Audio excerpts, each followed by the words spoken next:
de lanche e voltaremos às 10h20 e ficaremos até 11h50, 11h55 para o encerramento. Bom trabalho. Bom dia. Todos saúde e paz. Agradeço mais uma vez o convite da gente estar aqui hoje partilhando essas lições. Só algumas orientações importantes.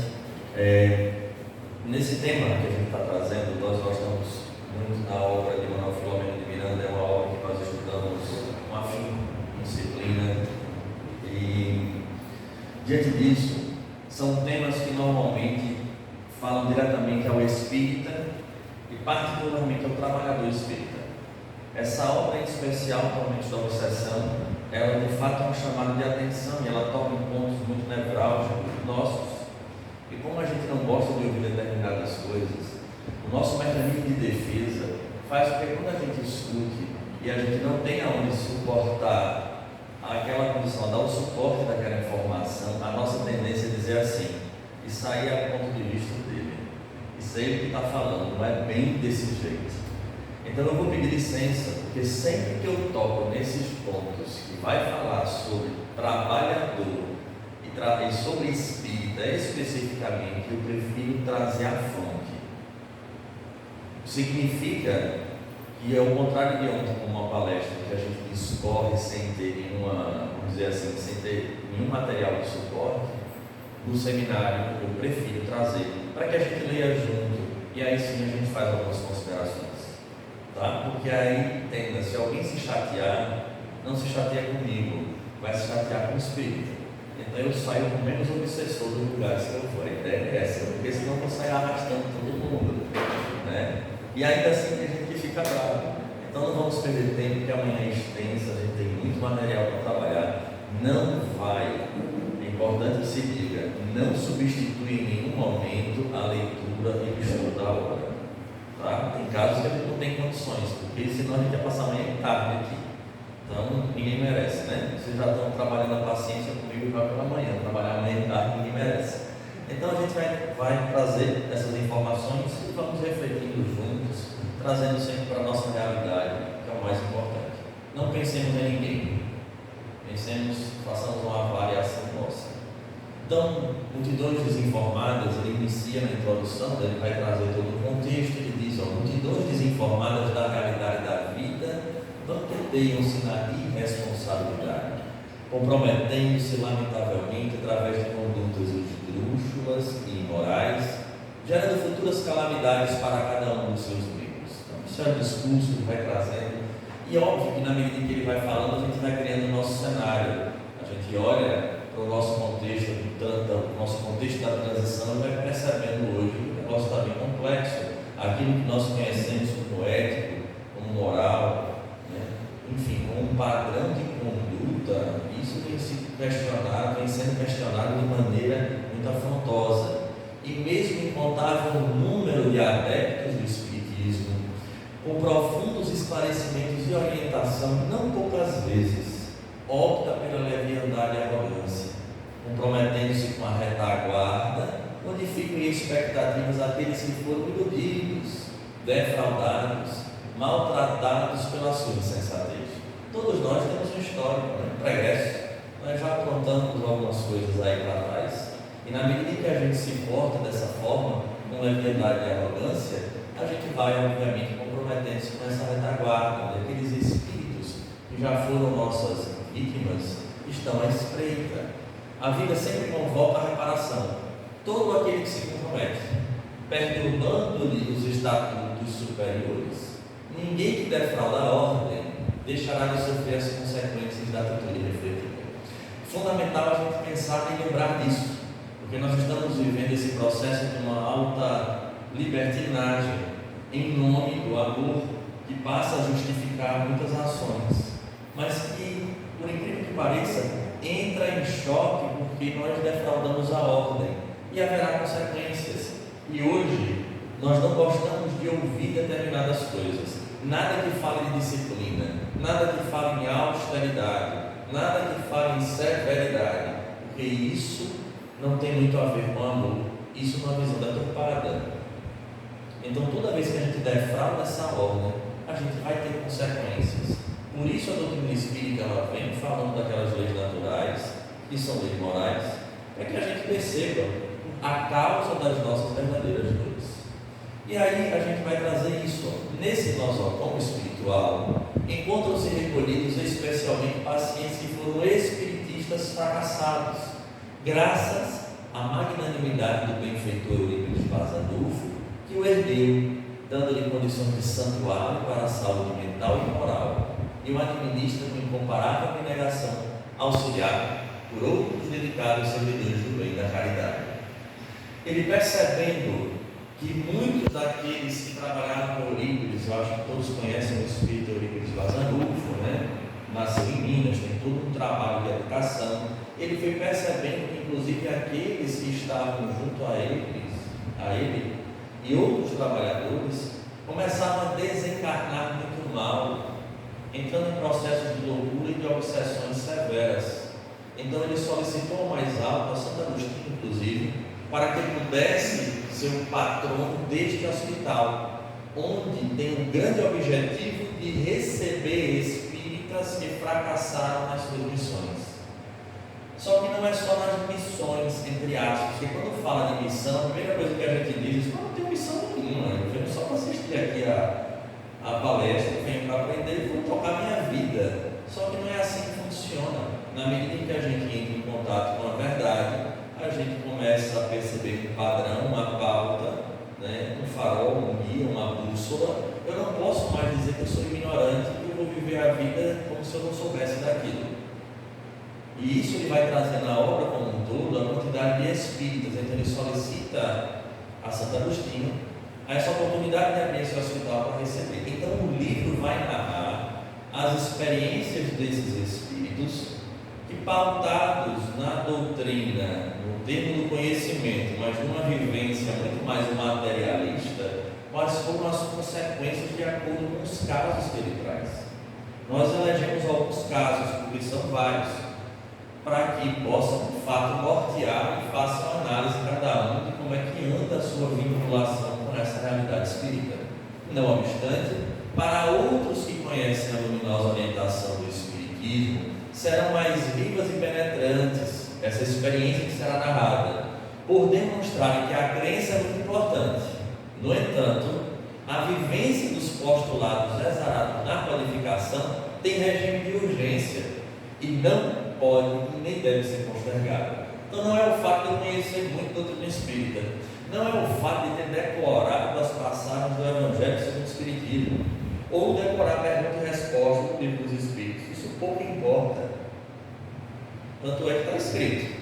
Não é uma tradição oral, é uma tradição escrita, para quem quiser ir lá e ver. Porque o importante não é quanto a gente sabe, no sentido de conteúdo. É óbvio que estudar para a doutrina é um fundamento, mas não é isso que vai determinar o nosso fim em termos de retorno à pátria.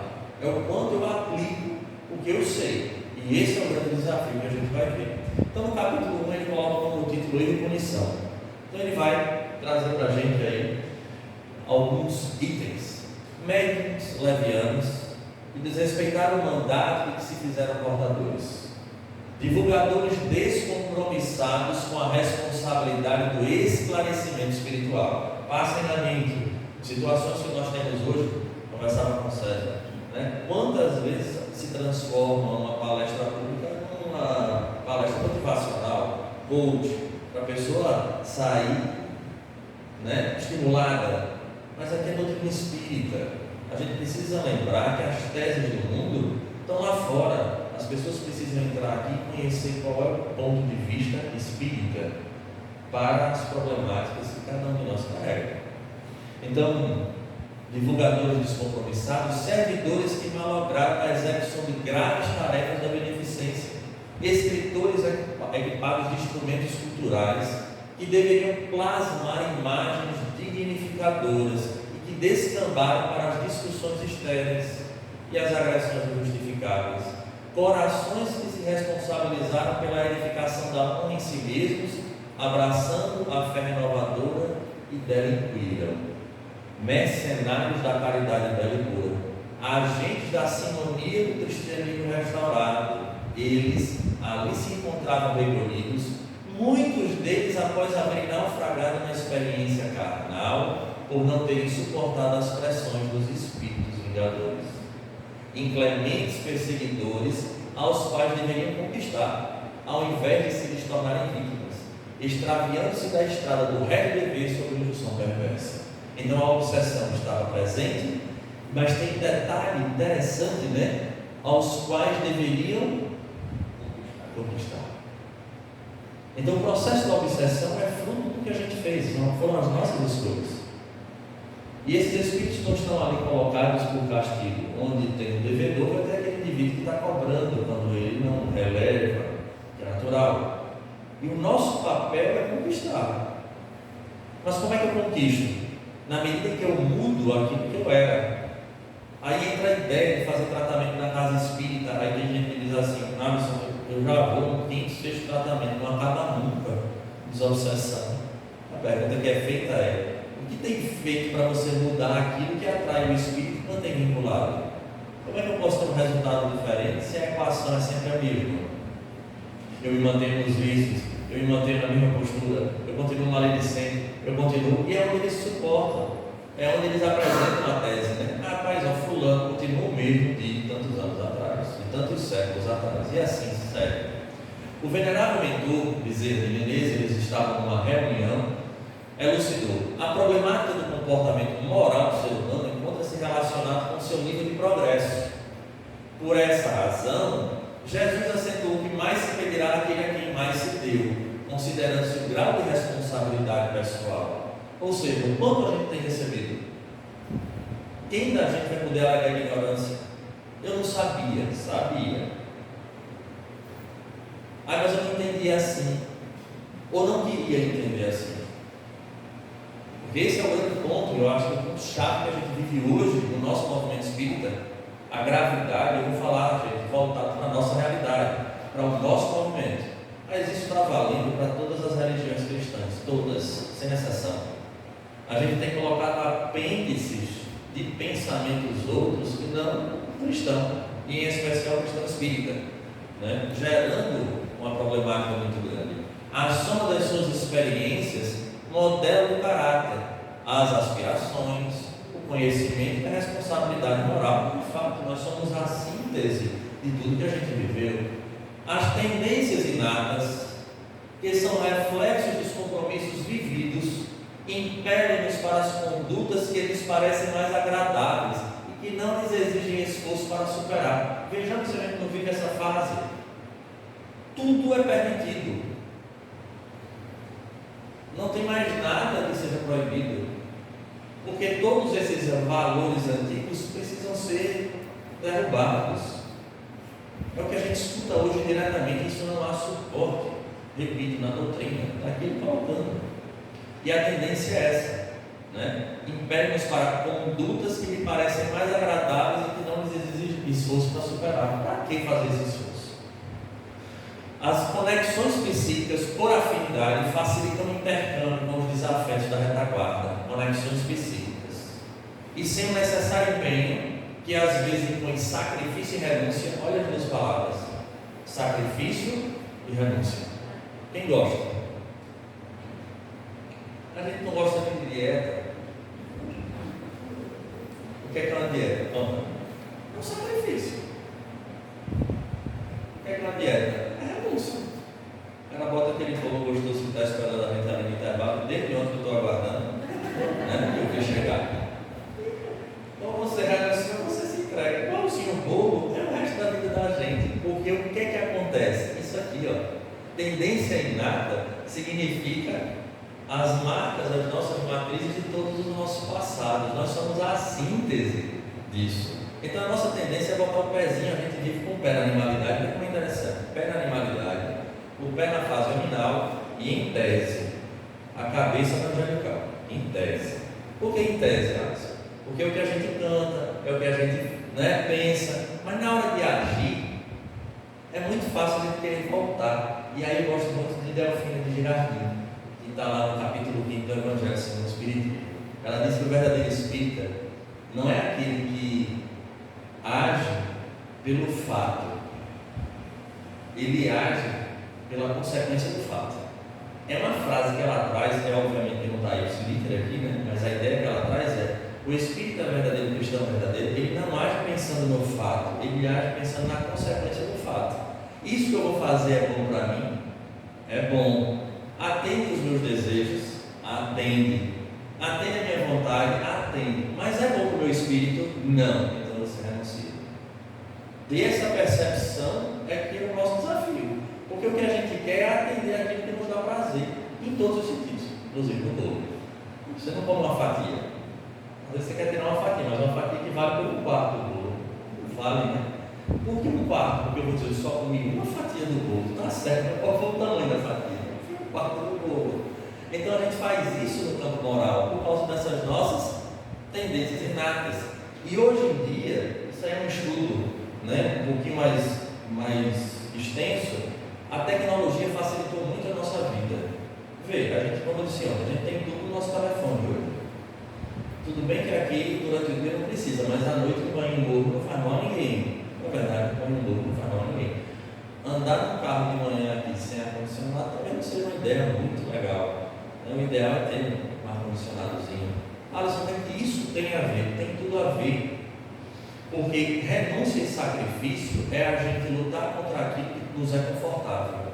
Anda, ou vai tomar banho gelado. Às vezes você para e ainda vai esquentar a água, já que quebrou o chuveiro, para não aumentar mais o frio, porque a gente não suporta mais nada que nos tire da zona de conforto.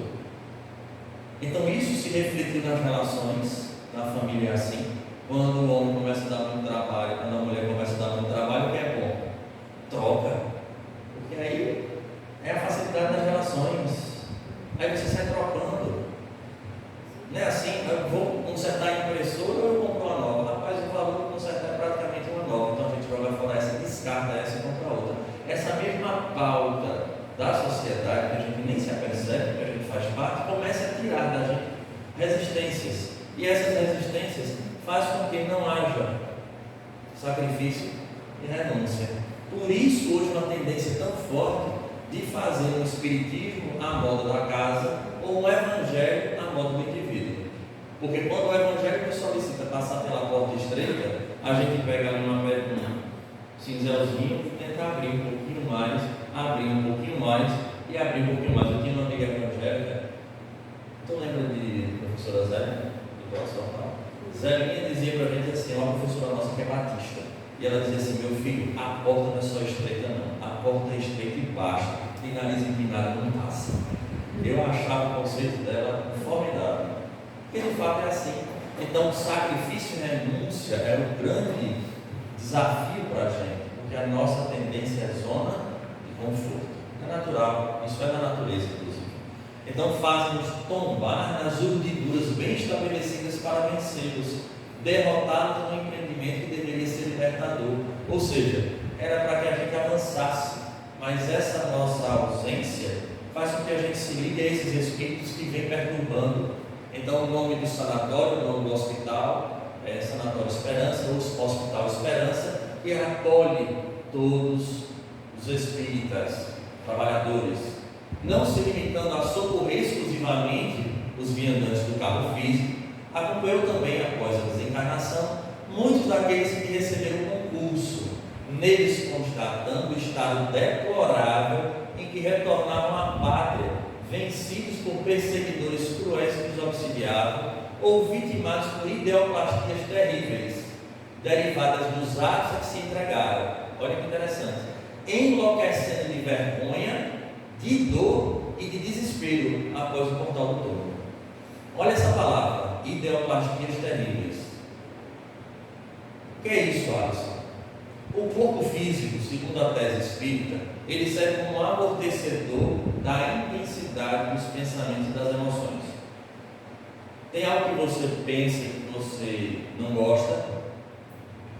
Se você acha esse pensamento perturbador, sem o corpo físico, ele ganha uma intensidade elevada. Porque quem amortece isso é o corpo físico. Se alguém é viciado em alguma coisa, qualquer tipo de vício, seja ele reconhecido ou não pela nossa sociedade, o vício não está no corpo. E o espírita esquece desse detalhe. Quem pensa quem sente não é o corpo, é o espírito. O corpo é a ferramenta, no sentido do encarnado, mas o desejo, o pensamento equivocado, a emoção perturbada, é o espírito que tem. Então imaginemos que enquanto a gente está na matéria, há um amortecimento. Eu tenho raiva de alguém, eu tenho vontade de pegar essa pessoa. Como espírito, essa vontade se eleva a mim. Então eu agi de forma equivocada e minha consciência já aponta dizendo: olha, você não agiu bem. Gente, todos nós já passamos por uma experiência dessa, de ter feito uma bobagem, por menor que seja, e a gente fica: mas rapaz, como é que eu faço um negócio desse? E a gente começa a entrar no processo chamado complexo de culpa. Isso, o corpo aliviando. Quando a gente desencarna, não tem mais o filtro, não tem mais o amortecedor. Então começa a ter agora uma intensidade imensa daquilo que a gente fez. E essa intensidade leva o indivíduo à vergonha, à dor e ao desespero. E enlouquece. O mesmo espírito, Manuel Filomeno de Miranda, numa aula chamada Mediunidade, Desafios e Bênçãos, ele disse que muitos espíritas, na verdade, muitos encarnados, quando chegam do lado de lá, entram em processo de loucura pela culpa e pela abstinência. Abstinência do álcool, abstinência do fumo, abstinência do sexo, abstinência da comida. Entra em processo de loucura. Ele usa o termo rebetar, né? Eu gosto muito dessa rebetação. O espírito entra em estado de rebetação, ele fica rebetado, louco. Aí eu digo muito aos espíritos: aqui alguém bebe? A maioria de nós?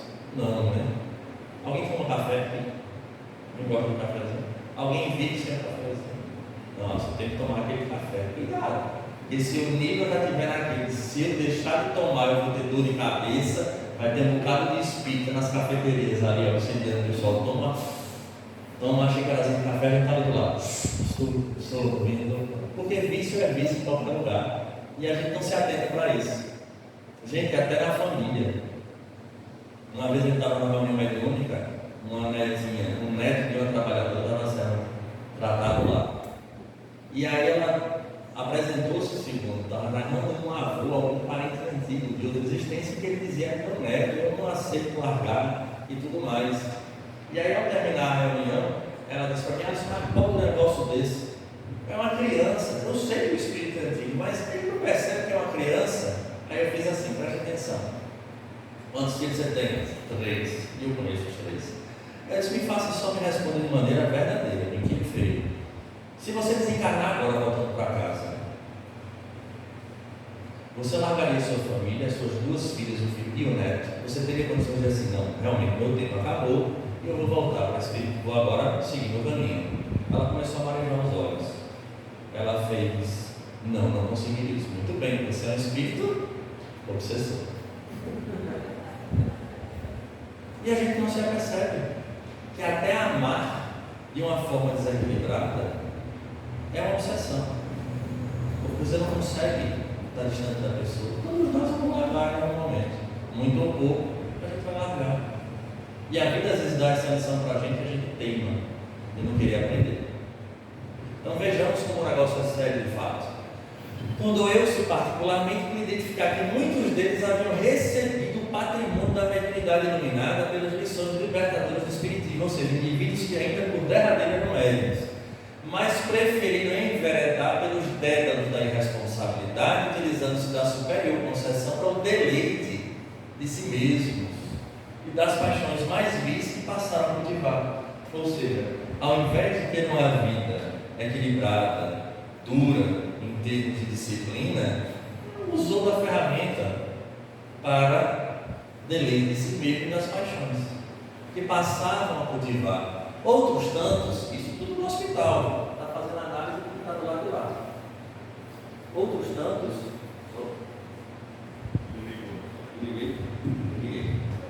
Pensei que era fenômeno físico, não deixou de ser, por um espírito encarnado. Outros tantos corromperam a palavra iluminativa. Preste atenção nessa frase: corromperam a palavra iluminativa, de que se fizeram instrumentos, utilizando-a para atender aos seus interesses escusos ou negociar favores terrestres.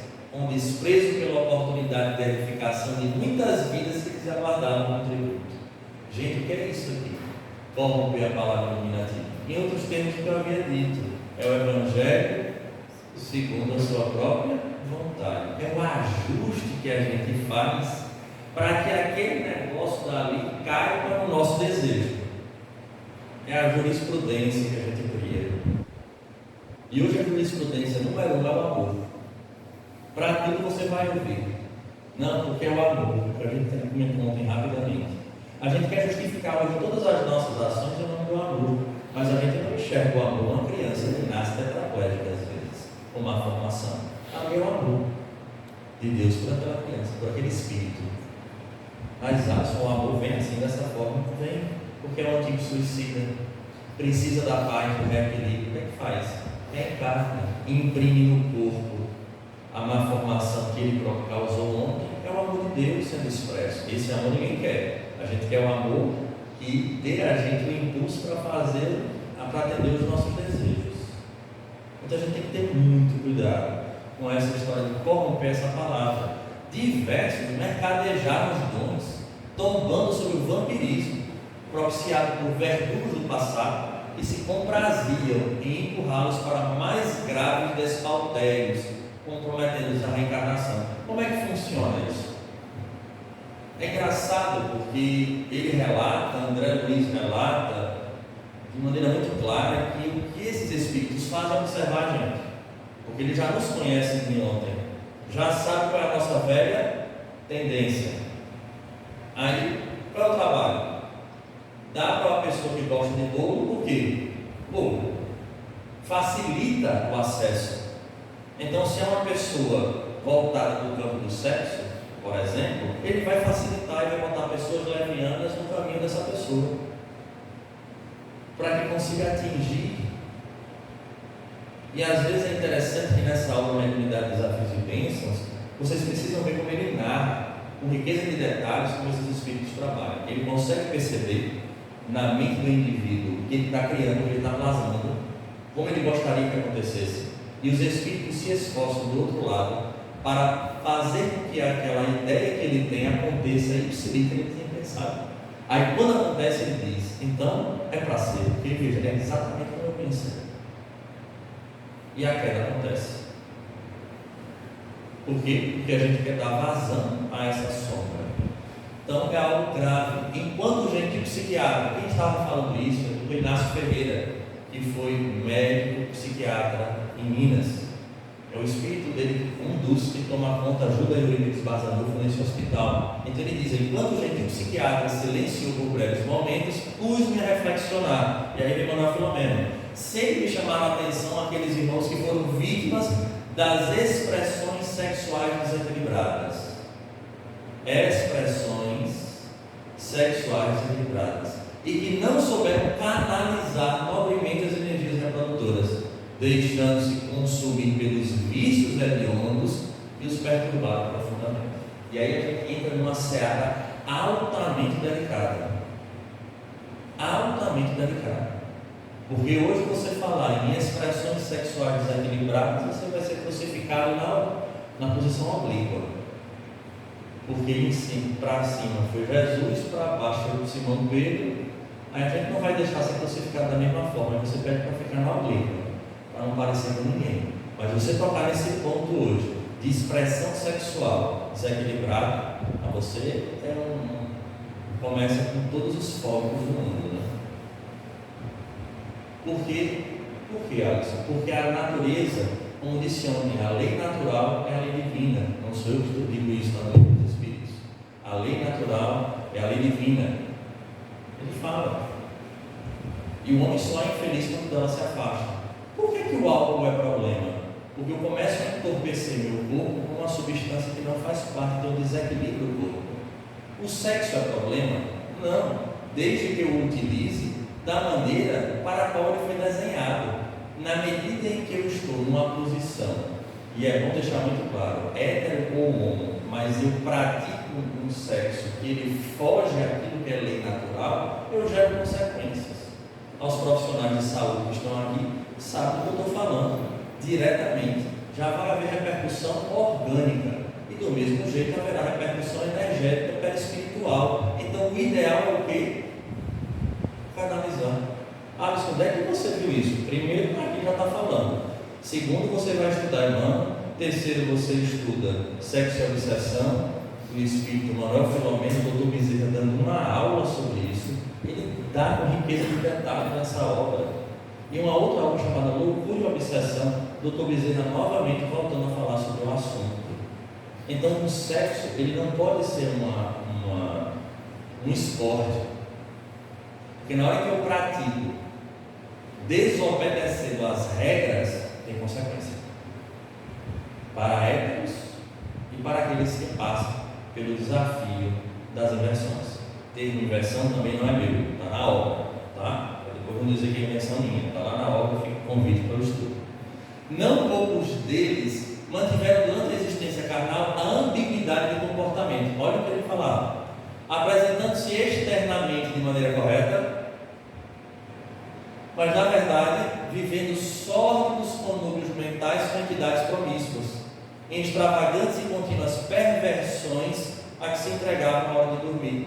Dessa forma, mantendo comunhão estreita com as mesmas que se haviam degenerado e os atraíam para os redutos mais abjetos, tais os lupanares antigos e motéis modernos, que eles servem de habitação. Ali é um local onde você está repleto de espíritos vampirizadores no campo do sexo. Você ama a pessoa que você está, jamais vai para um lugar como esse, porque vai estar você e mais uns 30 na cama. Sou eu que estou dizendo? Está na hora. E um médium então entrar num local desse, um trabalhador espírita, se vocês virem a descrição de um local como esse, é impactante. A quantidade de energia parece gosma em todas as paredes, os espíritos na cama, junto com aqueles que vão praticar lá o ato. Então o negócio é complexo. Aqui são albergados também portadores de distúrbios sexuais, que contribuíram para desastrosas condutas na área da mediunidade. Quando o Filomeno fica, não sabia, distúrbio da sexualidade aqui, e eles respondem: como sabemos, o sexo é santuário da vida, que não pode ser perturbado sem tormentosas consequências para o seu depositário. Então existe uma maneira, existe uma forma, existe uma finalidade, que é o mais grave. Não tem um fim. Em razão disso, muitos distúrbios de comportamento têm suas matrizes nos mecanismos sexuais íntimos. Os seus aspectos e sinistras vinculações sempre produzem dolorosa compulsão, por vê-los se negarem a despertar para a realidade, enlanguecidos e sofridos nos estados de depauperamento da energia vital, mesmo quando socorridos e amparados. O indivíduo não quer mudar ainda assim. Mesmo em situações escabrosas, estão tão viciados no processo que é difícil, até aqui, quando socorridos e amparados. O vício se lhes instala nos tecidos delicados do espírito como necessidades, olha que interessante, semelhantes aos tormentosos processos da toxicomania e do alcoolismo, que tantos males causam à humanidade terrestre que está agindo no corpo físico e fraco. Então, do mesmo jeito que tem o viciado no álcool e no tóxico, que é um problema gravíssimo para o espírito, no sexo é a mesma coisa. Eles se igualam, é semelhante aos tormentosos processos. Dá para imaginar? E hoje você falar em renúncia, hoje você falar em canalizar a energia sexual, meu amigo, você não volta na casa mais nunca. A gente tem um trabalho sobre sexualidade. Se você for falar o que está tudo no livro dos espíritos, você sai. É preferível ouvir espíritas a ouvir os espíritos. Só que a gente esquece que a doutrina é dos espíritos e não dos espíritas. Essa é a diferença. Porque quando o espírita, às vezes, como a gente tem um conflito, a gente quer dar um jeitinho. A jurisprudência mas não é bem desse jeito que você está falando. A gente sempre vai fazer isso. É o nosso mecanismo de defesa. Ninguém gosta de ser acusado de nada.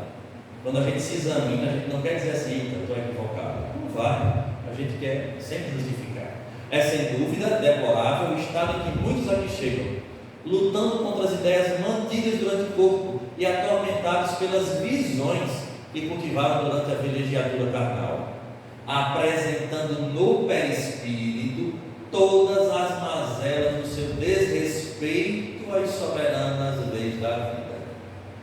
Desrespeito às soberanas leis da vida. Não poucos deles aqui são instalados, mantendo a implantação psíquica com os inimigos cruéis, ou seja, está lá, mas a mente está ligada com o obsessor lá longe, que também passam a receber assistência conveniente, libertando-os a pouco e pouco das incríveis fixações e vampirizações que se entregam. Olha que interessante, é socorrido dos umbrais, de regiões sofredoras, traz para dentro do hospital e ainda assim se mantém vinculado ao espírito obsessor que ficou lá nessas regiões. Será que a ligação é forte? Fico eu pensando, que nível, que potência é essa energia? Porque de fato a energia sexual é energia criadora, então é de uma força muito grande. Não ignoramos, todos os que aqui estagiamos, que qualquer tipo de enfermidade tem um espírito à sua origem. Qualquer tipo de enfermidade. Face à conduta mental, emocional e moral, que o mesmo se permite produzir um transtorno vibratório, que se refletirá na área correspondente do corpo perispiritual e mais tarde no físico. Olha que beleza.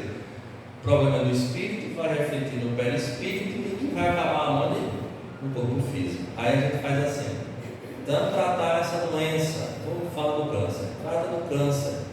O câncer já é a consequência que vem do espírito. Então, espírito, perispírito, matéria. Aí a gente trata da matéria. Se eu não trato da origem, que é o espírito, a tendência é que recidive. Alguém conhece alguma história dessa de recidivar? De voltar à doença?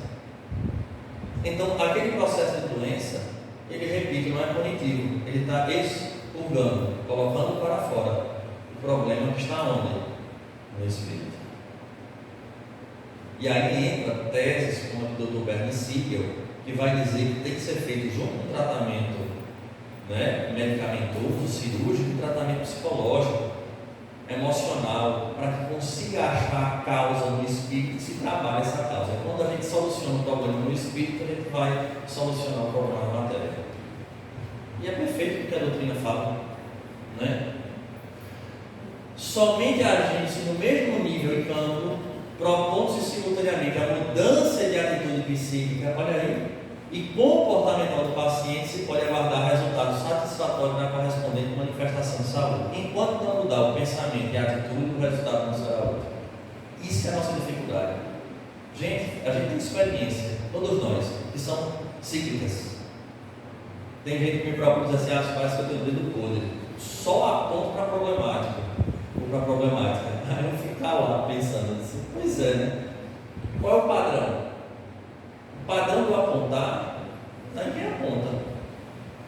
Não está em quem eu aponto. O padrão está aqui. Se eu não mudo o padrão, se repete. Está errado. É só raciocinar. Aí eu tenho um dedo podre. Talvez, né? Pensando nessa linha de raciocínio, porque o indivíduo quer que tenha um padrão. Então ele se repete, ele é cíclico. E aí entra nesse item 3, reminiscências. Sem dúvida, sendo a mediunidade uma faculdade inérente ao espírito, que a deve dignificar mediante o seu correto exercício, todos os seres humanos de alguma forma são portadores. Não está muito claro aqui a tese que ele traz, de que todos nós somos médiuns no grau maior ou menor. Só que para nós, no processo da obsessão, que é a tese que a gente está trazendo, a ostensividade ela não vai fazer diferença no contexto. Porque esse grau de mediunidade já é o suficiente. Todo mundo aqui tem intuição, não tem? Rapaz, eu não sei, eu acho que eu não vou por aqui hoje não, eu vou por ali. Isso é intuição. Eu não sei, vou fazer um negócio, mas sabe aquela coisa de estar com uma vozinha aqui dentro dizendo para não fazer? Intuição, isso é um tipo de mediunidade. Então todos nós temos. Então a gente, obviamente, todos nós somos portadores. Então o que está sendo falado aqui não é só para a mediunidade ostensiva, são para todos nós espíritas. Então vamos lá. Quando se expressa mais ostensivamente, aí sim, em razão de compromissos espirituais anteriores, é um campo muito vasto a ajoelhar, exigindo comportamento consentâneo com a magnitude de que se reveste. Então, não posso ser um médico, trabalhador, que vive aí fora de uma vida comum. Não posso. Minha atitude tem que ser consentânea com a magnitude do que essa ferramenta se reveste. Vamos lá. Ao mesmo tempo, em razão das defecções e conquistas morais do seu possuidor, situa-se em faixa vibratória, correspondente ao grau evolutivo do mesmo, produzindo sintonia com entidades que lhe correspondem ao apelo de ondas equivalentes. Estação de rádio, AM com FM, alguém lembra disso? Não, porque na minha época eu estou lá em FM, hoje eu acho que é tudo FM, né? Mas tinha AM e FM, o fusquinha do meu pai tinha AM e FM. Você ficava naquela guerra até achar uma rádio, né? Então entenda, a mediunidade é a mesma coisa, tem a ver com isso aqui, ó, sintonia com entidades que correspondem ao apelo de ondas. Então assim, eu quero segmento, mas eu só mantenho-me equilibrado na hora da reunião mediúnica. Tem alguma coisa errada, você não vai conseguir. Porque se você passa a semana inteira fora da estação, você não vai chegar aqui e vai ligar e vai aparecer o espírito de alta envergadura sério para querer trabalhar. Porque gente séria só anda com gente séria. Ou eu estou errado? Os afins se atraem, você anda com seus amigos. Quem são seus amigos? São aqueles que vibram normalmente no seu mesmo padrão de conduta. Você vai chamar para a sua casa alguém que tem uma postura completamente diferente da sua, é raríssimo isso acontecer. Na mediunidade é a mesma coisa. Quem está com a gente é o espírito que a gente alimenta dentro desse padrão vibratório. Então não pode ser diferente, né? Assim sendo, torna-se veículo dos pensamentos e induções próprios da sintonia. Todos aqueles encarnados ou não, que são semelhantes aos sentimentos do médium. Olha que interessante, aos sentimentos do médium, encarnados ou não. Então a gente atrai até para a gente as pessoas que estão dentro do nosso padrão. Olha o dedo podre. Atrai a mesma pessoa, o mesmo padrão de conduta. Porque esse padrão não está no dedo, esse padrão está em outro tipo de situação. Ok? Por isso mesmo, quando irrompe a mediunidade, não raro, se transforma em grave tormento para o seu portador, por colocá-lo em campo diferente do habitual, expondo as mais diferentes condutas orais e mentais, porque ele passa a ser uma bucha, a estar trazendo todo mundo, procedentes do mundo espiritual e que se sucede de maneira volumosa e perturbadora. O cara fica feito, eu sempre digo que é um fio desencapado. Enquanto você não está educado na mediunidade, você é um fio desencapado. Aí você sai captando tudo. Só que esse captar, às vezes, é de maneira consciente e muitas vezes é de maneira inconsciente. Eu tenho os sintomas, mas eu não capto que é do espírito. Eu acho que é meu. Isso acontece demais. Desequipado de conhecimento, olha lá, e de recursos para contrabalançar as ondas psíquicas e as sensações físicas delas decorrentes, experimenta distúrbios nervosos. Olha que interessante, tais a ansiedade, depressão, insegurança, mal-estar físico, cefalgias, que é dor de cabeça, os problemas de estômago, de intestino, tontura e que resultam da absorção de energias negativas que lhes são direcionadas pelos próprios adversários, assim como por outros espíritos, perversos uns, zombeteiros outros, malquerentes quase todos eles. Agora, por favor, vamos usar o bom senso, que é uma coisa importante que Kardec ensina a gente. Estou com dor de cabeça, é espírito. Estou com dor de estômago, que você comeu, não comeu feijoada, comeu com os pratos, nem lembro mais. Aí eu estou com dor de barriga, é espírito, não, filho, é só não faz nada. Comeu até dizer basta. Kardec, para que a gente passe pelo livro da razão, vai com o médico, procura a causa, não achou causa nenhuma, é bom começar a desconfiar que tem uma causa ali na matéria, e não o contrário. Estou começando a ter dor de cabeça e vou para a casa espírita fazer orientação espiritual. Aí vamos fazer o primeiro matéria, depois o espírito. Porque tem gente que fica nesse vício, não quer se cuidar, não quer tomar remédio e quer que os espíritos cuidem. Não vai. Então isso é muito importante a gente trabalhar. Mas vejamos, tudo isso aqui, gente, são frutos dessas energias. Mas observe que ele inicia a frase dizendo que, desequipado de conhecimento e de recursos para contrabalançar. Nós não estamos à deriva, sem proteção. O problema é a gente querer. Pela tendência à acomodação, zona de conforto e por decorrência das más inclinações, nossos atavismos, que sejam do passado, de onde cada qual procede, mais facilmente se dá guarida as vinculações malfazejas do que a condição superior. Meu filho, veja, abandone o vício, não faça mais isso assim não, faça o evangelho no lar, faça a leitura do evangelho diário, medite na lição. É bom? É bom você falar, é bom fazer? Já encheu o quesito. E eu acho que a gente precisa encarar isso. A gente precisa encarar isso. Porque como espírito a gente ouve, mas na hora de executar, a gente executa, mas a gente executa igual quem é que já foi católico? Eu na minha atual existência eu fui. Inclusive entrei em crise, aos meus 17 anos, achando que eu devia ser padre. Isso um dia eu conto para vocês.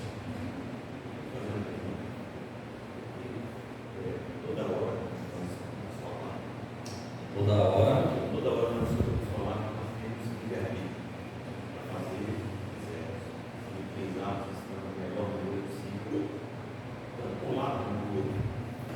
E o que acontece? Dificuldades que nós enfrentamos hoje, principalmente tudo que é propagado, sim, nos coloca numa situação muito complicada.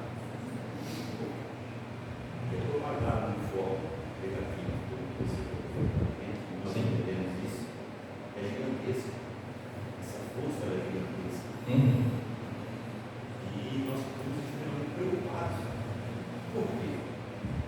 Porque a gente sente que muitas pessoas sabem o que tem que fazer, principalmente aí eu coloco aqui os espíritos, sim, certo? Mas eles não se posicionam da maneira que tem que ser. Perfeito. Nós temos consciência. Isso, na parte, eu posso falar assim, na família, o exemplo começa lá. Sim. A gente sempre coloca. Na sociedade também, e na sociedade aí a gente vai para interesses pessoais. Sim. Eu coloco de uma maneira assim, eu procuro me envolver muito nisso, mas minhas convicções. Por exemplo, você sabe que tem uma linha política, sim, um caminho dentro de tudo isso que você falou aí. Sim. Nós temos plena consciência que aquele caminho é um caminho que é um caminho não muito bom, sim, ou não bom, ou ruim, mas nós insistimos em não ter essa ruptura. E isso faz com que o seguinte, que todos nós tenhamos o seguinte, nós fazemos de conta, nós estamos sendo aquele espírito maravilhoso e tal, mas realmente foi o que você falou, uma coisa muito importante. A gente tem essa consciência, a gente tem esse saber, mas a gente não pratica. Porque a gente não quer enfrentar. Enfrentamento é ter razão de conforto. A teoria é importante, mas a prática é fundamental. Se você não praticar, a gente vai continuar no mesmo processo. Perfeito. Tem um coisa que eu discuto muito, assim, a gente vai ter mais uma chance. A gente vai ter mais uma chance. Lá é nada, a gente vai ter mais uma chance. Essas chances são inúmeras e parece que a gente não vai como nesse processo evolutivo espiritual. A gente fica na mesmice, sabendo daquilo que está acontecendo, não nos posicionamos com medo de retaliações, principalmente hoje. Tá? Sim, eu sou feliz. Quando você tem retaliação, quando você está colocando para aqueles. Isso é preocupante, porque as pessoas tendem a ter, assim, um protecionismo para fazer isso. Lógico. Principalmente em cidades menores. Não, filho, se você se posicionar, é mais complicado ainda. Talvez seja mais todo canto. Não sei se você fica, não sei se você fica ou ficar por aqui, porque eu vou perder isso se eu me posicionar. Esse que a gente quer dizer. Veja, eu vou resumir resumir para a gente dar continuidade. A nossa pauta está no Evangelho. Tem um sermão que a gente precisa conhecer a fundo, na minha concepção, que é o sermão profético. O sermão profético diz que nesse período de transição, até os escolhidos, se não estiverem atentos, serão levados voltando. Então, o que está acontecendo hoje é isso. Simples. E eu vou dizer a você que nós estamos no momento mais feliz que a gente poderia estar. É a minha leitura. Aí você diz, por quê? Doidou? Não, doidei não. Os cristãos eram conhecidos na época do Cristo, eles despertavam a curiosidade das pessoas, como é que Roma e tudo aquilo que Roma representava, já recebendo a influência grega, eles tinham os valores deles, que se você parar para ver, é a mesma realidade que agora, não mudou nada. Não mudou nada. É igualzinho. Aí surge um grupo de pessoas que passam a viver a sua vida seguindo uma pauta diferente. Aquilo que é diferente incomoda.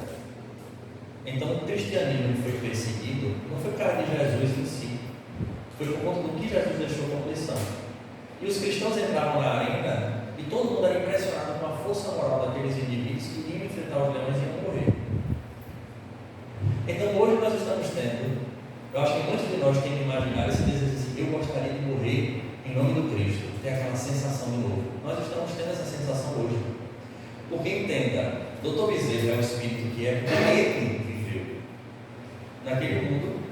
Estou falando do período que ele passou, ele foi político, todos nós sabemos. Quando ele viu o negócio apertar, ele disse: eu vou por aqui. O que é que eu estou querendo dizer com isso? Que o que você está falando é uma constatação disso que está sendo mostrado, mas só vai ser exigido de você a sua conduta, não é de ninguém. Eu não condeno absolutamente ninguém. Ser conivente é outra história. Então, qual é o nosso papel como casa espírita? Trazer espiritismo, mostrar o que é o espiritismo e fazer dessa pauta a nossa vida. Porque você só vai responder pelo que você fizer. Agora, se você for omisso, se você não fizer a sua parte, a sua consciência vai lhe cobrar. Mas eu vou ser cancelado, as pessoas não chamam mais. Não se preocupe, isso aconteceu. Ora, quem foi Saulo de Tarso? O maior perseguidor do cristão. Onde é que eles iam os cristãos? Para Catacumba. Vai acontecer a mesma coisa, a gente está nesse processo. E não é Brasil, é o planeta. Essa pauta que está aí, eu digo, ela transcende qualquer questão política, ela é algo realmente ideológica.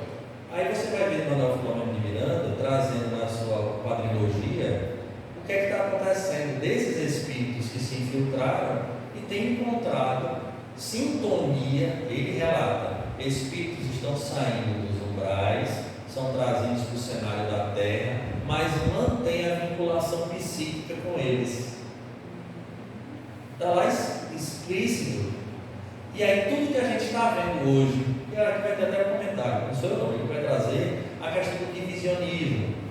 Hoje você é preto, branco, esquerda, direita, isso é aquilo. Essa divisão já vem das sombras. Ele relata, está lá no livro, no mundo de regeneração. Leia, para depois também dizer aqui na minha conta. Está tudo lá escrito. Então é o que a gente vai passar. Mas veja que oportunidade a gente está tendo. Você hoje tem uma oportunidade, igual os cristãos primitivos, de se manter na linha. Você tem uma oportunidade melhor do que essa. Olha, eu acredito nisso. Muito bem, eu sou cristão, eu acredito nisso. Imagina. Então nós estamos tendo uma oportunidade sensacional. Dizer que é bom estar nesse cenário? Não. É bom ser cancelado? É bom as pessoas pegarem para você dizer deturpar? Não. Mas olha o quanto a gente está crescendo. Se a gente conseguir chegar no final íntegro. Tu entende o que eu estou falando? Isso aconteceu e vai acontecer. Isso dentro da família, o que eu faço? Enquanto for da sua responsabilidade educar, sendo crianças, é mais fácil. Chegou a fase adulta, um filho opta por alguma coisa, acolher sempre, mas mudar os seus valores jamais. Porque entenda, filho é filho e ama. Deus dá a gente a oportunidade da gente fazer. Eu lembro de André Luiz, ele disse: se Deus permite que a gente caia para aprender mais tarde, quem somos nós para evitar que o outro faça o que quer? É o que você falou, é a beleza do livre-arbítrio. O importante é o que a gente faz. Qual foi o norte que você deu aos seus filhos? Qual foi o norte que você representa na sua família? Aí você vai responder por isso. Está lá em Gratidão aos Filhos do Laço de Família. Eu falei rapidamente ontem no final. Os pais que cumpriram o seu papel, mesmo os filhos se desvirtuando, deram paz na espiritualidade porque sabem que fizeram o melhor.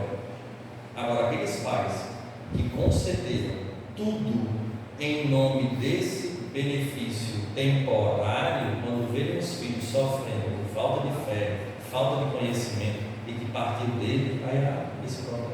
Então, não se estresse com o mundo que a gente está hoje. Façamos a nossa parte. Esse é o ponto. Mantenhamos a casa séria, fiel a Cristo, fiel a Kardec, estudando os Espíritos. Por mais que você levante palestrante que vai defender 1000 coisas, a doutrina dos Espíritos, a gente se mantém e só vai responder por isso. É a coisa que me conforta. Não tem problema, deixa o fulano falar. O importante é que quando a gente tem a oportunidade de exemplificar e falar, a gente faz o certo. Quem quiser acreditar, quem não quiser, a paciência um dia chega. Olha Jesus Cristo ontem que eu falei do jovem.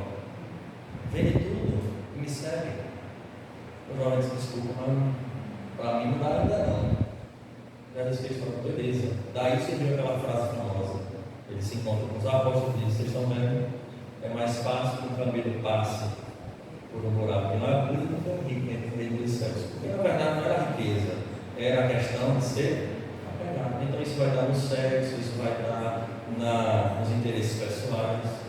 Kardec não pergunta aos espíritos, qual é o defeito do ser humano? Eu estou resumindo a pergunta. Os espíritos respondem, o interesse pessoal. Está lá, os espíritos, a quarta parte. É fantástico. Então, não se estresse. Vamos estudar e vamos fazer a nossa parte, nos posicionando.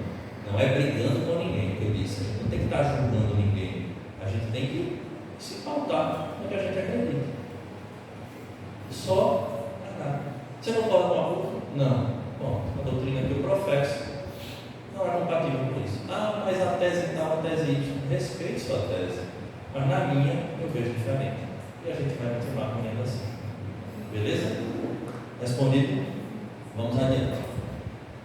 À medida que se moraliza, o médium se equipa de resistências para vencer as perseguições, que são um grande entrave ao êxito do seu ministério. E aí vocês imaginam, nesse cenário que você colocou, a quantidade de entidades que estão buscando pessoas que dão a sintonia, que é o mais fácil, que é o que acontece hoje. Particularmente tendo em vista as paixões inferiores, que constituem um grande desafio a enfrentar a todo momento. Manuel Filomeno diz em uma das suas obras de perturbações espirituais, ele diz assim: basta um pensamento equivocado que já tem um espírito do seu lado. Eu digo, dano, eu estou acompanhado o tempo inteiro, então. Porque eu tenho pensamento equivocado, está no gibi, principalmente no trânsito de Recife. Eu sou uma pessoa assim, trabalhar a paciência, né? Porque você pensa 1000 coisas, juro. Aqui não, você já vem no paraíso, tá? Gente, não, a nossa barra é pesada, né? Quem dá mesmo uma passeada por lá sabe o que eu estou falando.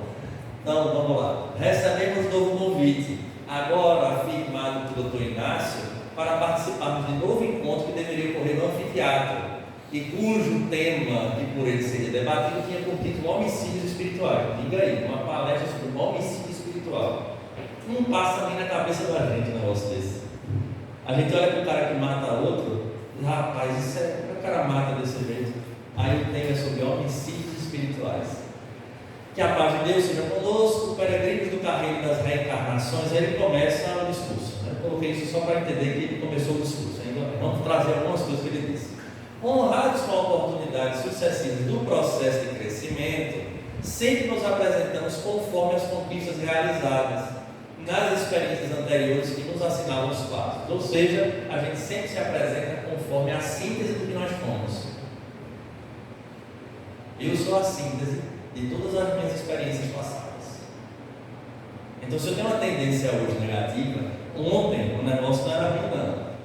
Era, se eu tenho vontade de pular no pescoço de fulano, ontem você fique tranquilo. Se hoje você tem vontade de pular, ontem você pulava e fazia o serviço completo. Não sou eu que digo, os Espíritos falam isso. Jugulados, porém, as ações que não soubemos praticar com a elevação necessária, repetimos comportamentos. Olha que interessante. Ou avançamos sempre tendo em vista a conquista interior de valores que jazem adormecidos. Ou a gente repete ou avança. Daí a necessidade de eu conhecer minhas tendências, para dizer o Paulo. Eu preciso mudar. Mas peraí, para eu mudar, eu preciso entender que isso não é do jeito que eu achei que era. É só raciocinar. Eu mudo por quê? Não sei se o vai justificar a mudança por quê. Eu preciso ter a necessidade de mudar. Se eu não sinto, é só de boca para fora. Eu preciso às vezes sentir a dor na pele. Por isso que dizem que a piedade é irmã da caridade e precursora.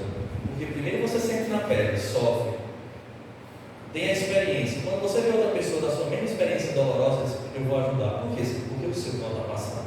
Olha que beleza. Por isso ela é precursora da caridade. Olha que fantástico. Então é isso que acontece com a gente. Vamos lá. Vitimados pela preguiça mental, já começa bem. Formamos grupos de repetidores de lições que permanecem inaproveitadas. Olha, vem para Arco Verde, faz bobagem, desencarna, volta para Arco Verde, faz bobagem, desencarna, reencarna, vem para Arco Verde. Eita, entrou no centro espírita, começou a aprender, a entender, aí vai mudando aos poucos, desencarna, não deu ainda não, volta. São os repetidores das lições. É por isso que a gente está junto com aquele povo que a gente, rapaz, tem uma coisa assim que eu bati o olho, sei, não me agrada. Eu falei, ele já fez alguma coisa com você? Não nessa, né? Por isso você está trazendo. Aí se encontra debaixo do teto do centro espírita. Olha que oportunidade de joia, eu estava falando isso ontem à noite. Aí a pessoa percebe que o negócio é do passado, porque eu mal conheço a pessoa, já não gosto dela de graça. Qual é o papel do espírita vigilante? Diz, agora eu vou fazer um esforço por pelo menos suportar esse indivíduo. O outro, por sua vez, já percebeu a mesma coisa. Aí diz, agora eu vou fazer um esforço por suportar esse indivíduo.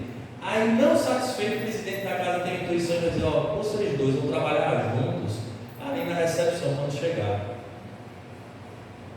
Aí você, com quem? Com fulano. Tá bom. Você Paz Celeste. Já começa o clima bom na entrada do centro, né? O pessoal já vai sabendo, já na chegada.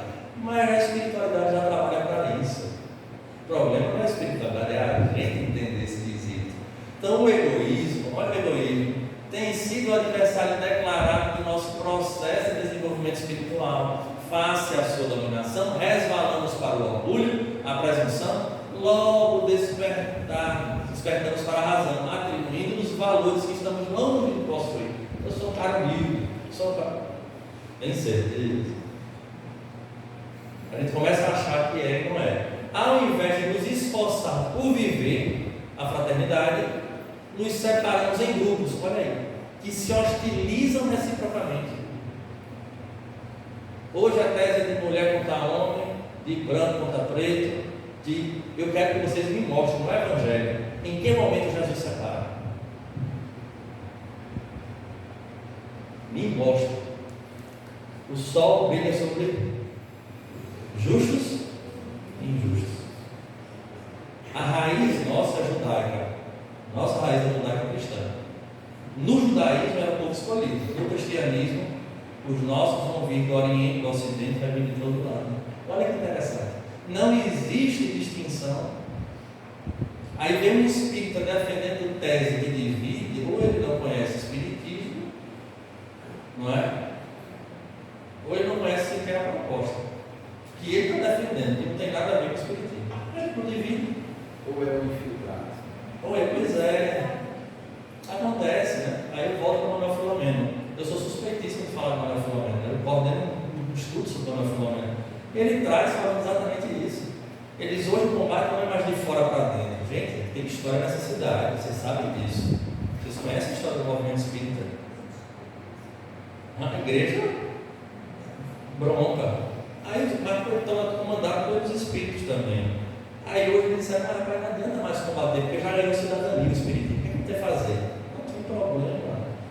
A gente vai para dentro dos 12 movimentos. Estou botando no plural, porque isso não acontece só dentro do espiritismo, não. A igreja católica está passando pelo mesmo conflito, os evangélicos estão passando. Eu tenho alguns amigos que trabalham nessas searas, e todos eles apresentam a mesma situação. Alisson, o negócio está difícil, porque estão trazendo teses materialistas para dentro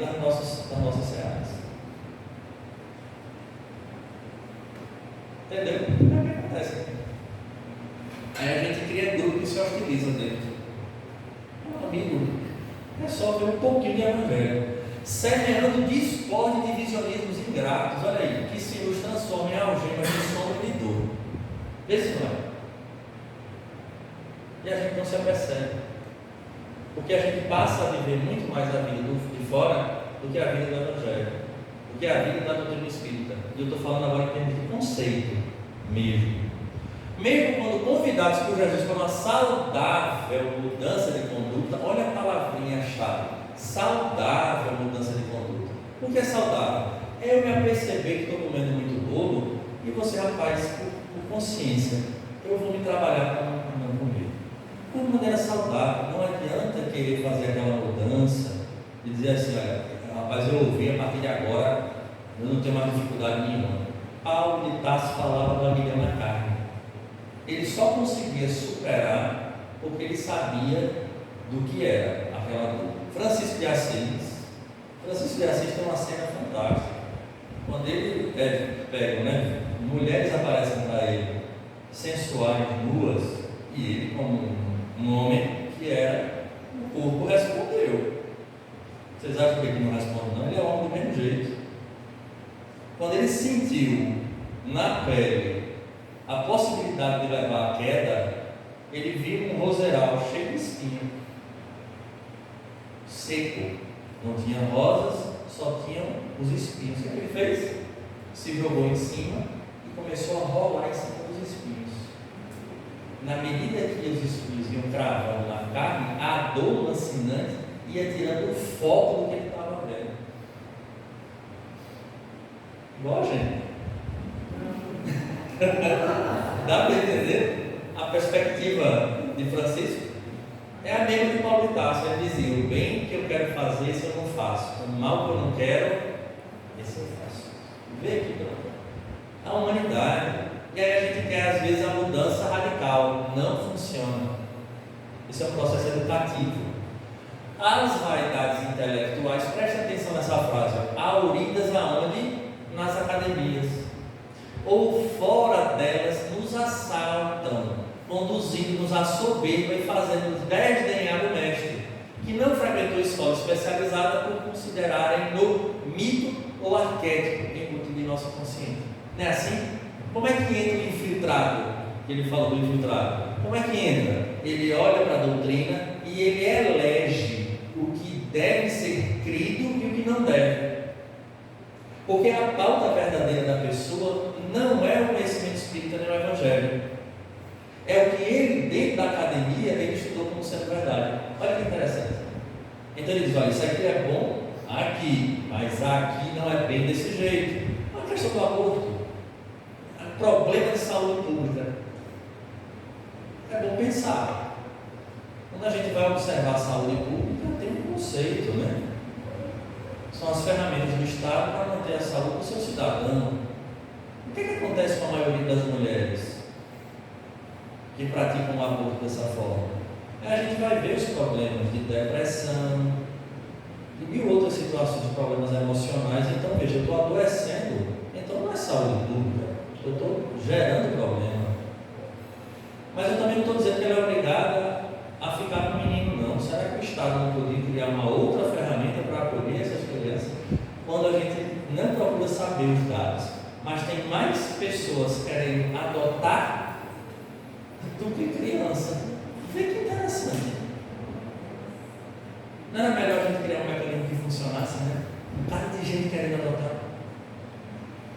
Vê, não passa nem na cabeça da gente pensar nisso. Mas dá para entender que, na verdade, por trás tem outras situações que a gente nem se apercebe. Então, a gente tem que ter muito cuidado com isso. E eu sempre digo aos amigos que são, como eu digo, eu brinco muito, eu não tenho o que fazer, eu vou estudar. Aí agora eu estou estudando pela segunda vez psicanálise. Aí eu tenho alguns amigos que estudam psicologia. Eu digo a eles: olha, antes de ser psicólogo, você é espírita. Então, primeiro você é espírita, depois você é psicólogo. Porque senão, você vai querer abarcar o espiritismo com a psicologia. Vai dar problema. Porque são teses que sustentam suas raízes em terrenos diferentes. Um é espiritualista, o outro é materialista. É óbvio que a gente tem que fazer uma ponte, mas se você for só psicólogo e não tiver essa perspectiva da espiritualidade, você se perde. Em decorrência dessa perturbadora atitude, ou seja, de colocar essa ciência, né, na frente, derramamos em lamentáveis situações de angústia e desajuste, olha aí, que nos tem mantidos distantes do conhecimento profundo do Espírito. Não é o conhecimento do Espírito, é o conhecimento profundo. Somente Ele é capaz de nos libertar totalmente da ditadura do ego. Só o conhecimento profundo do Espírito.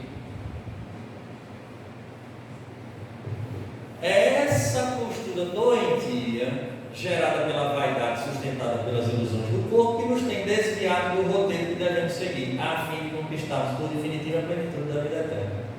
É isso. É por isso que a gente até hoje não está lá junto com o Manuel Filomeno e Companhia Limitada. A gente está onde?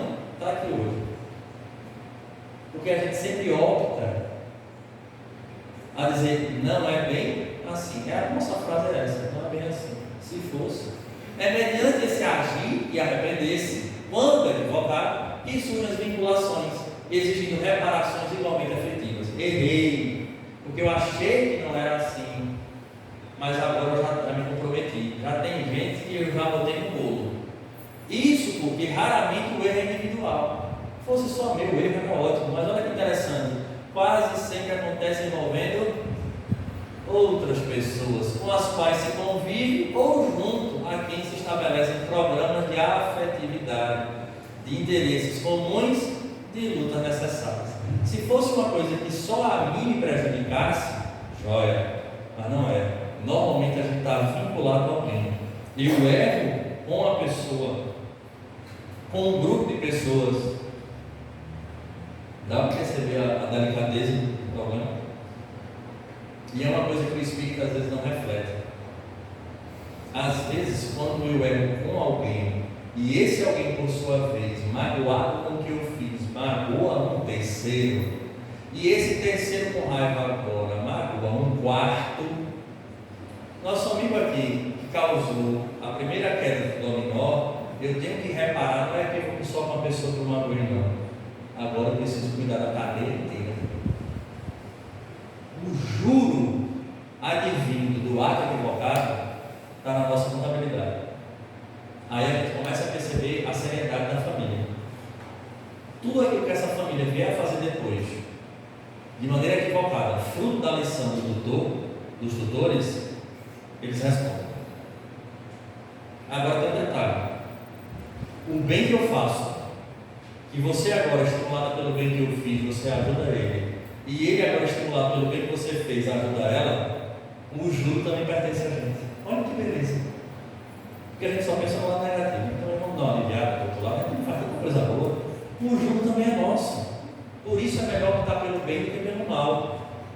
Vamos lá. E toda vez que alguém defrauda, olha aí, a confiança, ou burla o respeito e a dignidade de outrem, burla o respeito e a dignidade de outrem, estabelece vínculos perturbadores entre o agente e a sua vítima. Criou um vínculo negativo, mas criou, que, destituída de elevação moral, ao invés de esquecer e perdoar, atormenta-se nos cipós da vingança, desejando cobrar os males de que se cria objeto, não estando preparados para entender que o mecanismo do progresso exige disciplina e testemunho. Disciplina e testemunho. Por consequência, a obsessão é pandemia e permanece quase ignorada embora a sua virulência, para a qual, na sua terrível erupção, ainda não cogitaram os homens de providenciar vacinas preventivas ou terapias curadoras. Então, ver os inimigos da gente do passado, na verdade, são frutos do nosso desrespeito às pessoas, do nosso interesse pessoal.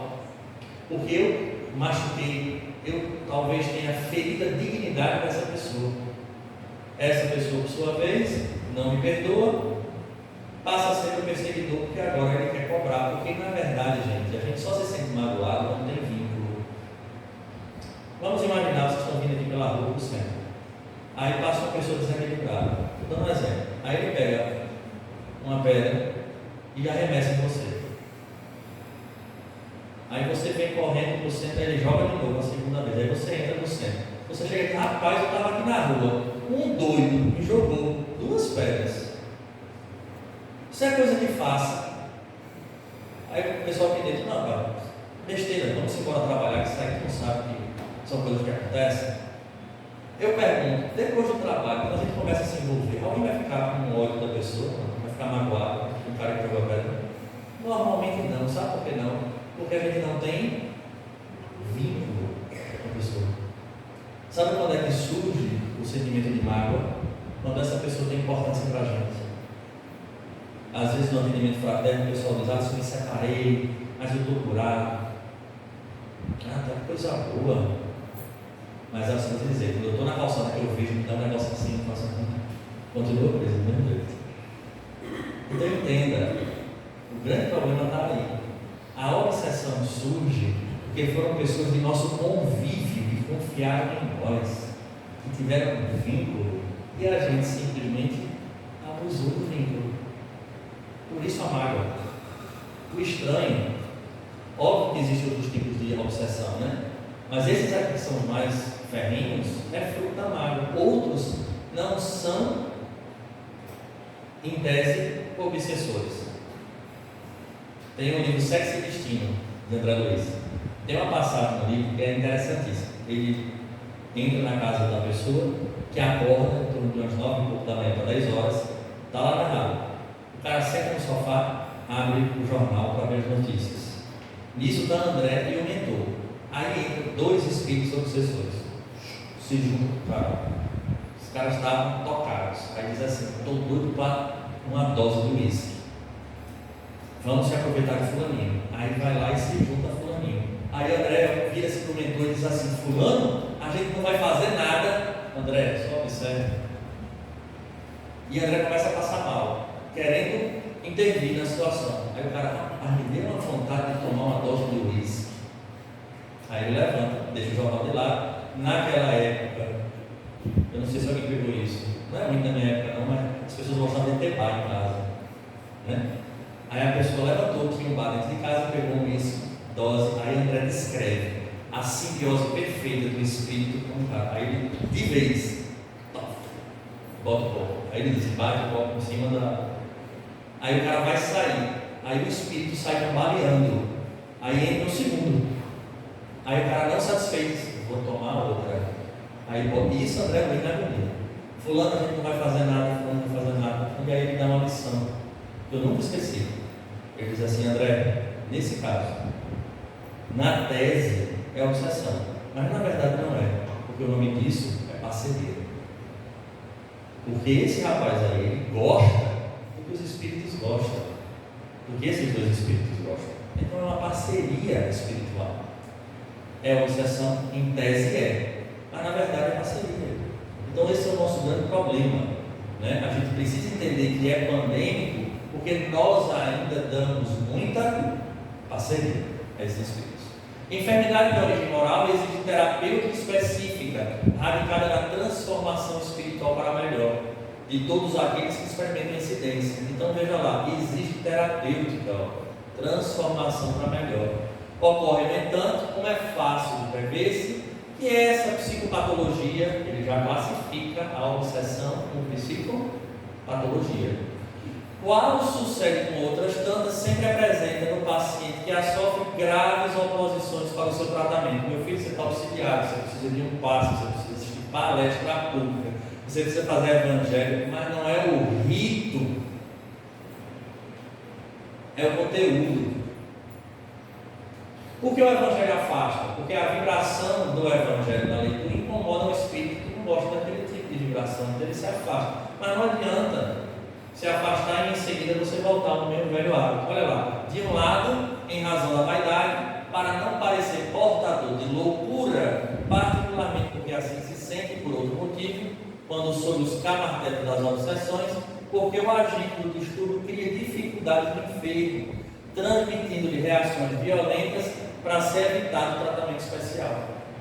Então ele fica bravo, ele fica impaciente, ele não quer ir, o negócio piora. Eu comecei, eu sempre piorou 10 vezes. É lógico. E eles querem que o negócio solucione. Ele quer que piore. Rapaz, fulaninho veio me visitar na hora de 1%. Nunca veio aqui, do nada apareceu. Tudo isso é mecanismo que eles utilizam para que a gente não avance. É interessante. Iniciando-se de forma sutil e perversa a obsessão, salvados os casos de agressão violenta, instala-se nos painéis mentais através de delicados tecidos energéticos do perispírito, até alcançar as estruturas neurais, perturbando as sinapses e a harmonia do conjunto encefálico. Veja que interessante, é algo sutil, e na medida que é sutil ele vai enraizando, e nesse processo de enraizar, ele perturba a sinapse, ato contínuo, o quimismo neuronial se desarmoniza, face à produção desequilibrada de enzimas que irão sobrecarregar o sistema nervoso central, dando lugar aos distúrbios da razão e do sentimento. É o que a gente mais vê. Aí quando você diz, olha, é bom você ver porque está tendo influência. Não, influência é nada. Já é o próprio. Um processo de total simbiose. Noutras vezes, a incidência da energia mental do obsessor sobre o paciente vigilante irá alcançar, mediante o sistema nervoso central, órgãos físicos que sofrerão desajustes e perturbações, registrando distonias correspondentes a comportamentos alterados. O cara passa a ter dor de estômago, o cara passa a ter dor de coluna, o cara passa a ter dor de cabeça. Isso é ele vinculado, plugado. Quando se trata de espíritos inexperientes, perseguidores, desestruturados, a ação magnética se dá automaticamente, em razão da afinidade entre o encarnado e o desenho, gerando descompensação mental e emocional. Olha o que ele colocou: quando é espírito inexperiente, só a proximidade já dá problema. Mas até para ser obsessor tem curso, eles estudam. Como é que faz? Até para ser obsessor tem que estudar. Tem gente que não dá nem para ser obsessor, porque preguiça de estudar, preguiça mental, é como ser obsessor disso tem não. Tem que aprender como você vê como ela é sagrada. Todavia, à medida que o espírito se adestra no comando da mente da sua vítima, percebe que existem métodos muito mais eficazes para uma ação profunda. Então ele aprende, rapaz, isso aqui. Tem um filme que eu assisti no YouTube, porque não é do meu período, mas vocês já devem ter ouvido falar, me indicaram, eu assisti um tal de Ghost. Você já viu ou não? Já viu Ghost? Tal de Ghost? Não? Pois é, tem um filme aí que passou, não era da minha época, assisti no YouTube. Conhece Ghost, né? Eu vi no YouTube, há pouquíssimo tempo, inclusive. Né? E aí é interessante que no Ghost tem um momento que, não sei se vocês estão lembrados, que ele vê uma lata e o espírito já experiente dá um chute, a lata voa. Aí o outro, rapaz, como é que você faz isso? Vocês estão lembrados que ele chuta a lata, não acontece nada com a lata. Aí o mais experiente diz a eles: você tem que imprimir vontade, você tem que fazer. Aí ele pensa, pô, a lata voa. É a mesma coisa. Então eles vão criando métodos mais eficazes, agindo conscientemente nas áreas perispirituais do desafeto, nas quais implanta, preste atenção, delicadas células acionadas por controle remoto, que passam a funcionar como focos destruidores da arquitetura psíquica, irradiando e ampliando o campo vibratório nefasto, que atingirá outras regiões do encéfalo, prolongando-se pela rede linfática a todo o organismo que passa a sofrer danos nas áreas afetadas. Eles colocam uma determinada, ele coloca aí, células perispirituais, viu? Cuidado para não estar pensando que ele coloca alguma coisa na sua cabeça. Não é perispírito a perispírito. Um dia desse eu ouvi dizer, não, porque volta um chip na cabeça do ponto. Agora estava clara, não é assim que funciona, é perispiritual, tá certo? Então, a nível perispiritual, estabelecidas as fixações, o hóspede desencarnado lentamente assume o comando das funções psíquicas do seu hospedeiro. Olha que beleza, passando a manipulá-lo a meu prazer. E isso, porém, ocorre em razão da aceitação parasitária que experimenta o enfermo. Olha a solução que poderia mudar o comportamento para melhor, dessa forma conseguindo anular ou destruir as induções negativas que se tornam vítima. No entanto, afeiçoado à acomodação mental, aos hábitos irregulares, compraz-se no desequilíbrio, perdendo o comando e direção de si mesmo. Presta atenção, eu não gosto de bolo. Faça como eu, minta. Eu não gosto de bolo. Vocês acham que se ele tivesse que botar uma célula dessa, eles iam botar o quê? Que eu não gosto de bolo? Ia me oferecer bolo? Claro que não, gente. Eles descobrem o que é que a gente tem de tendência. Aí o pessoal diz: não, Alisson, foi o Espírito que fez com que fosse violento. Mentira. Deixa eu dizer uma coisa: Espírito não cria, Espírito estimula. Exato. Instigam o mal que é nós. Porque se fosse assim, ninguém estudava Espiritismo para dar uma palestra. Para quê? Eles vão lá, inspira e a gente fala. Não. Você primeiro enche o balaio de conhecimento e depois eles vão pegando e ajustando. Aí tudo bem. É o que o Espírito Obsessor faz. Ninguém se torna violento sem ser. Você tem a ferramenta. A única coisa que ele faz é abrir a caixa de Pandora. Ponto. Então vamos acabar de querer botar a culpa nos espíritos. A origem está onde? Em nós. Então essa célulazinha, na verdade, por que a gente não luta logo contra? Porque ele só faz coisa que a gente gosta. Que a gente é doido que aconteça. Não quero, não me dê bolo não. Por favor. Já que você está insistindo. Assim. É isso que acontece com a gente. Enquanto se vai estabelecendo contato entre o assaltante desencarnado e o assaltado, não faltam a este último, o assaltado, inspiração para o bem, indução para a mudança de conduta moral, inspiração para a felicidade. Ou seja, os espíritos estão ali porque a gente tem uma turma de espírito que gosta da gente, mas a gente só quer se vincular a quem quer apresentar a gente à porta larga. Quem é que é a porta estreita? Ninguém. Vitimado em si mesmo pela autocompaixão, pela rebeldia sistemática, desconsidera as orientações enobrecedores que lhe são direcionadas, acolhendo a insinuações doentias e perversas que consegue captar. Claro, porque é mais fácil, porque eu gosto, aí eu capto rápido. E aí eu silencio minha consciência com a minha inteligência. Eu silencio a minha consciência com a minha inteligência. Como, Alisson? Conhecendo a lei, aí eu ajusto, aí eu interpreto do jeito que eu quero. Todo mundo conhece a história do advogado ateu, quando ele recebe lá o diagnóstico dizendo que ele tinha pouquíssimos dias, talvez horas para morrer. A mulher é evangélica, ele foi ateu a vida inteira, pede a Bíblia, o leito de morte. Você não conhece essa não? Ele começa a ler a Bíblia assim, vorazmente. A mulher começa a estranhar: meu filho, você passou a vida inteira, nunca leu nada. Aí ele disse: mas agora eu preciso, porque eu vou morrer. Aí ela disse: mas agora, se eu tenho que conhecer, aqui não é a lei, né? Eu preciso conhecer a lei para ver se eu acho uma brecha. É assim, não é? Tem que apelar até outro momento, para ver se eu encontro uma brechinha na lei. O papel do advogado é encontrar a brecha na lei, né? Eu ver se eu encontro uma brecha. É a gente, é a nossa vida.